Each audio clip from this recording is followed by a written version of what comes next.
ಕ್ರಿಸ್ತನಲ್ಲಿ ಪ್ರೀತಿಯ ಸಹೋದರ ಸಹೋದರಿಗಳೇ, ನಿಮ್ಮೆಲ್ಲರಿಗೂ ಮುಂಜಾನೆಯ ವಂದನೆಗಳು.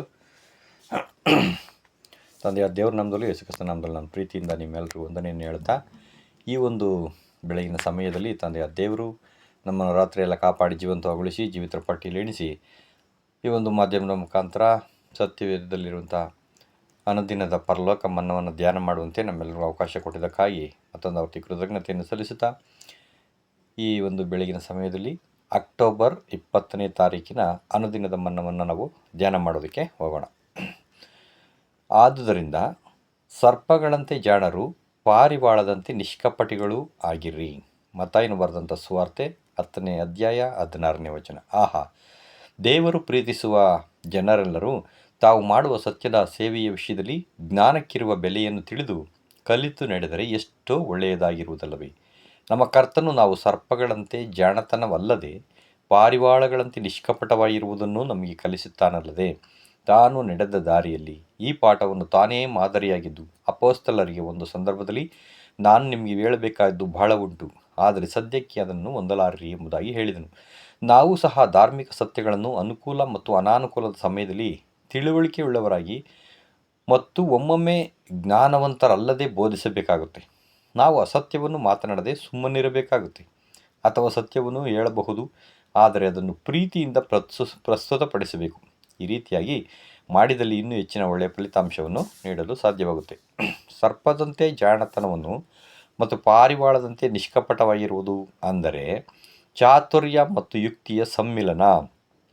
ದೇವರ ರಾಜ್ಯದ ಸುವಾರ್ತೆಯನ್ನು ಸಾರುವಲ್ಲಿ ಈ ಎರಡು ಗುಣಗಳು ತುಂಬ ಅವಶ್ಯ.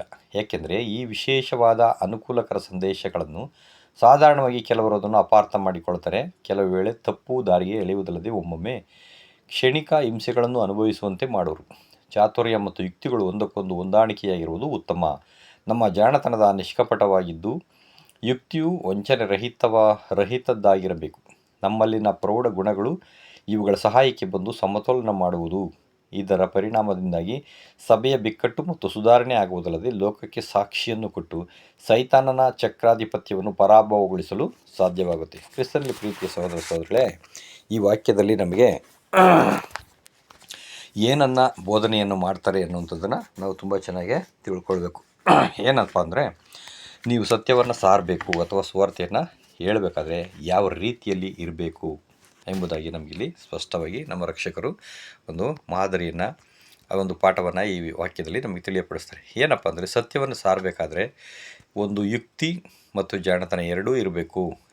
ಪಾರಿವಾಳದಂತೆ ನಿಷ್ಕಪಟವೂ ಆಗಿರಬೇಕು, ಸರ್ಪದಂತೆ ಜಾಣತನವೂ ಇರಬೇಕೆಂಬುದಾಗಿ ಈ ಎರಡೂ ಉದಾಹರಣೆಯನ್ನು ಕೊಡ್ತಾರೆ. ಸರ್ಪ ಯಾವ ರೀತಿಯಲ್ಲಿ ಯುಕ್ತಿಯಿಂದ ಉಪಯೋಗಿಸಿಕೊಂಡು ಕೆಲಸ ಮಾಡುತ್ತೆ, ಆ ರೀತಿಯಾಗಿ ನೀವು ಸುವಾರ್ತೆಯನ್ನು ಸತ್ಯವನ್ನು ಸಾರಿ. ಅಂದರೆ ಉದಾಹರಣೆಗೆ, ಸತ್ಯ ಹೇಳಬೇಕಾದ್ರೆ, ಬೋಧನೆ ಮಾಡಬೇಕಾದ್ರೆ, ಅಥವಾ ನೀವು ಜೀವಿತದಲ್ಲಿ ಯೋಗ್ಯರಾಗಿ ಜೀವಿಸಬೇಕು, ಸಾಕ್ಷಿಗಳಾಗಿ ಬೆಳಕಾಗಿ ಉಪ್ಪಾಗಿ ಬಾಳಬೇಕಾದ್ರೆ ಯಾವ್ಯಾವ ರೀತಿಯಲ್ಲಿ ಇರಬೇಕು ಅನ್ನುವಂಥದ್ರ ಅರ್ಥ ಇಲ್ಲಿ ಬೋಧನೆ ಮಾಡ್ತಾಯಿದ್ದಾರೆ. ಏನಪ್ಪ ಅಂದರೆ, ದೇವರ ವಾಕ್ಯಗಳನ್ನು ಅಥವಾ ದೇವರ ಮುತ್ತುಗಳನ್ನು ನೀವು ಹಂದಿಗಳ ಮುಂದೆ ಹಾಕಬೇಡಿ ಅಂತ ನಮ್ಮ ರಕ್ಷಕರು ಮತ್ತೊಂದು ಕಡೆ ಹೇಳ್ತಾರೆ.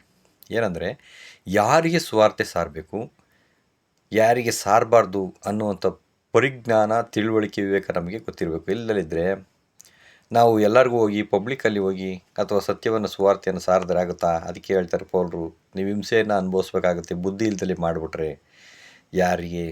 ಕೇಳುವಂಥ ಹೃದಯವುಳ್ಳವಂಥವ್ರಿಗೆ, ಬಡವರಿಗೆ, ತಗ್ಗಿದ ಹೃದಯವುಳ್ಳವರಿಗೆ, ಕಷ್ಟದಲ್ಲಿ ಸಮಸ್ಯೆಗಳಲ್ಲಿ ಇದ್ದಂಥವ್ರಿಗೆ, ದೇವರನ್ನ ಹುಡುಕ್ತಾ ಇರೋಂಥವ್ರಿಗೆ, ಈ ಲೋಕದಲ್ಲಿ ಯಾರಪ್ಪ ನಮಗೆ ಗತಿ ಎಂದು ಮರಣದ ಸೆರೆಯಲ್ಲಿ ಹೋಗ್ತಾ ಇರೋಂಥವ್ರಿಗೆ, ಜೀವನದಲ್ಲಿ ಜಿಗುಪ್ಸೆ ಬಂದು ಆತ್ಮಹತ್ಯೆ ಮಾಡ್ಕೊಳ್ಳೋಕೆ ಹೊರಟಿರುವಂಥ ಜನಗಳಿಗೆ, ಅವರಿಗೆ ಸತ್ಯದ ಕತ್ತಲೆಯಲ್ಲಿ ನಡೀತಾ ಇರೋವಂಥವ್ರ ಜನಗಳಿಗೆ ನಾವು ಸತ್ಯವನ್ನು ಸಾರಬೇಕು. ಅಂಥವರಿಗೆ ಕೇಳಿದರೆ ತುಂಬ ಪರಿಣಾಮಕಾರಿಯಾಗಿರ್ತದೆ.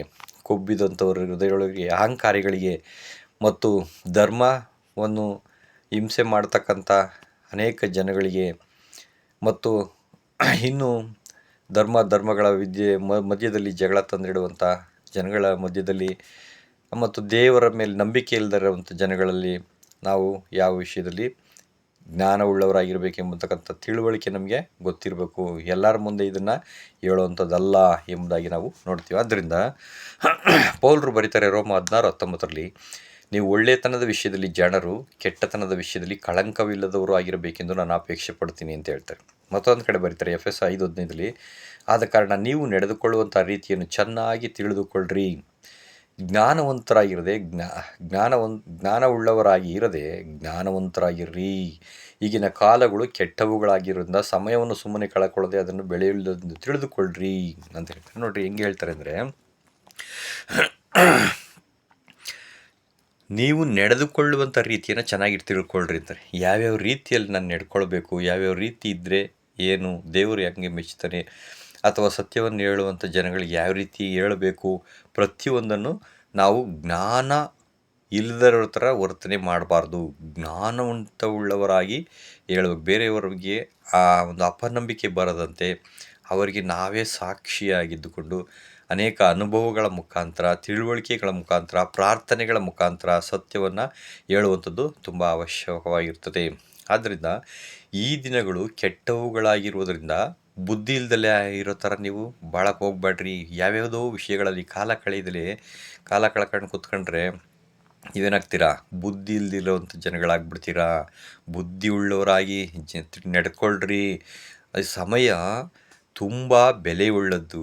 ಅದನ್ನು ಯಾವುದಕ್ಕೆ ಉಪಯೋಗಿಸ್ಕೊಳ್ಬೇಕು, ಏನಕ್ಕೆ ನಿಮ್ಮನ್ನು ಕರೆದಿದ್ದಾರೆ, ಎಲ್ಲವನ್ನು ವಿಚಾರಿಸಿ ದೇವರಿಗೆ ಯಾವುದು ಶುದ್ಧವು, ಯಾವುದು ಮಾನ್ಯವು, ಯಾವುದು ಪ್ರೀತಿ, ಯಾವುದು ಮನೋಹರಕವಾಗಿದೆಯೋ ದೇವರ ವಿಷಯದಲ್ಲಿಯೂ ಮನುಷ್ಯರುಗಳ ವಿಷಯದಲ್ಲಿಯೂ ಅದನ್ನು ನೀವು ಮಾಡಿರಿ ಅಂತ ಪೌಲರು ನಮ್ಗೆ ಅನೇಕ ಕಡೆ ಎಚ್ಚರಿಕೆಯನ್ನು ಕೊಡ್ತಾರೆ. ಆದ್ದರಿಂದ ಸಮಯವನ್ನು ವ್ಯರ್ಥ ಮಾಡದೆ ಅದನ್ನು ನಾವು ಏನಕ್ಕೆ ಉಪಯೋಗಿಸ್ಕೊಳ್ಬೇಕು, ಈ ಸಮಯದಲ್ಲಿ ನಾನು ಏನು ಹೇಳ್ಬೋದು, ಇನ್ನೊಬ್ಬರಿಗೆ ಬೋಧನೆಯನ್ನು, ಏನು ಸತ್ಯವನ್ನು ಹೇಳ್ಬೋದು, ದೇವರ ವಿಶಾಲವಾದಂಥ ಪ್ರೀತಿ, ಜ್ಞಾನ, ತಿಳುವಳಿಕೆಗಳನ್ನು, ವಿವೇಕಗಳನ್ನು, ದೇವರ ಸಾವಿರಾರು ಯೋಜನೆಗಳನ್ನು ಜನಗಳಿಗೆ ತಿಳಿಯಪಡಿಸಬೇಕು. ಯಾಕಂದರೆ ನಮ್ಮನ್ನು ಬೆಳಕಾಗಿ ಕರೆದಿದ್ದಾರೆ, ಬೆಳಕನ್ನು ನಮಗೆ ಅನುಗ್ರಹಿಸಿದ್ದಾರೆ. ನಾವು ಲೋಕಕ್ಕೆ ಬೆಳಕಾಗಿರಬೇಕು. ಅದು ಯಾವ ರೀತಿಯಲ್ಲೂ ಮರೆಯಾಗಿರಬಾರ್ದು.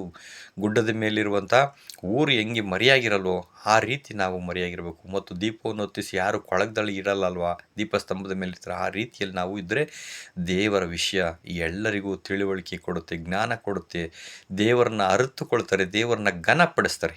ಇದನ್ನು ತಿಳಿದುಕೊಂಡು ನಾವು ಏನು ಮಾಡ್ಬೇಕಂದ್ರೆ ಜ್ಞಾನವುಳ್ಳವರಾಗಿ ಸಮಯವನ್ನು ತಿಳಿದುಕೊಂಡು ಬೆಲೆಯುಳ್ಳದನ್ನು ತಿಳಿದುಕೊಂಡು ಅದನ್ನು ಉಪಯೋಗಿಸ್ಕೊಳ್ಬೇಕು. 1 ಕೊರಿಂಥ 14:20 ಹೇಳ್ತಾರೆ, ಸಹೋದರರೇ ಬುದ್ಧಿ ವಿಷಯದಲ್ಲಿ ಬಾಲಕರಾಗಿರ್ಬಿಡ್ರಿ, ಕೆಟ್ಟತನ ವಿಷಯದಲ್ಲಿ ನೀವೇನಾಗಿರ್ರಿ, ಶಿಶುಗಳಾಗಿ ಇರ್ರಿ.